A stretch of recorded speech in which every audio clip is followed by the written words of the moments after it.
كنت في المدرسة وجو نادي العدالة عرفونا عن اللعبة وسووا مباراة استعراضية وانجذبت اللعب، لأن سلاح السيبر كان أكثر حماس وأكثر تركيز وكان سريع، يعني سرعة بديهة فيه. شنو إنجازاتك وكيف حققت هذه الإنجازات؟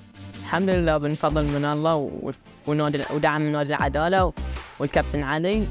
حققت السنة اللي راحت الأول، وهذه السنة تحت 17 سنة الأول بعد. شنو طموحك كلاعب؟ إني أمثل المنتخب في البطولات الدولية، والطموح الأكبر الأولمبية. وصف لنا شعورك وأنت تلعب مباراة. والله في توتر، في حماس، وفي يعني اندفاع حق الفوز. والله الأيسر بالنسبة للأيمن أصعب، لأن إحنا متعودين نلعب مع الأيمن أكثر سهولة، والأيسر هو يعني صعب شوي بالنسبة للأيمن.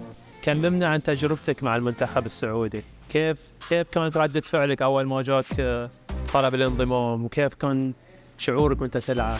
كلمنا عن ذي الرحلة. أول مرة دخلت المنتخب كان عمري 14 سنة. أول بداية أنا كنت في النادي، وجاني خبر من الكابتن إن تم استدعاءك للمنتخب في الدمام عندك معسكر. واستانست، يعني إقبال اللعبة أكثر وحماس. شنو هو المميز في بيئة نادي العدالة؟